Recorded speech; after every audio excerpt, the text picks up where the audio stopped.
Šitas projektas gimė 2005 metais ir tai yra seniausias Lietuvos mokslo tarybos projektas, kuriuo yra finansuojami moksliniai tyrinėjimai. Pagrindinis tikslas – išbandyti save, pasižiūrėti, kas tai yra mokslininko karjera ar mokslininkės karjera ir tiesiog pasirinkti galbūt ateityje mokslininko ar mokslininkės kelią. Šiais metais finansuojame rekordinį 265 praktikos projektus ir tarp jų yra pačių įvairiausių sričių ir krypčių, mokslo krypčių studentai. Tai ši programa davė man tikrai daug galimybių plėtoti savo tyrimus susijusius su endofitiniais grybais.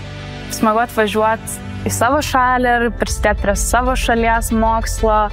Man labai norisi, kad žmogus, matydamas mano kūrinį, galėtų suprasti tą mokslinę dalį, bet netiesiogiai jo pajusdamas ją per emocinę prizmę. Studentam tai yra galimybė pamatyti, kaip vyksta darbas įvairiose Lietuvos mokslo institucijose. Tokiu būdu yra įgyjamos žinios ir praktika, kuri gali studentą sudominti, toliau gilintis toje srityje arba bendrai praplėsti jo įgūdžius ir žinias. Tai mano vadovė tikrai šauniai mane palaikė, pakonsultuodavo, padėdavo, paaiškindavo, jeigu kažkas būdavo ne taip, tai labai patenkinta su aplinka ir atmosfera šioje praktikoje.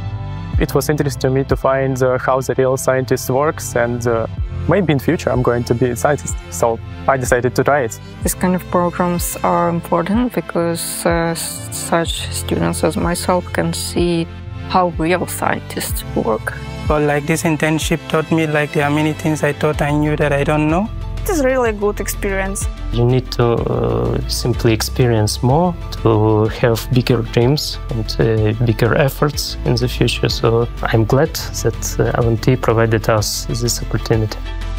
Studentų mokslinės praktikos sudaro unikalią galimybę studentams susipažinti su moksliniu metodu ir įsitikinti, kad mokslinis metodas leidžia labai kokybiškai suprasti reiškinius, suprasti mūsų pasaulį tiek materialui, tiek dvasiai.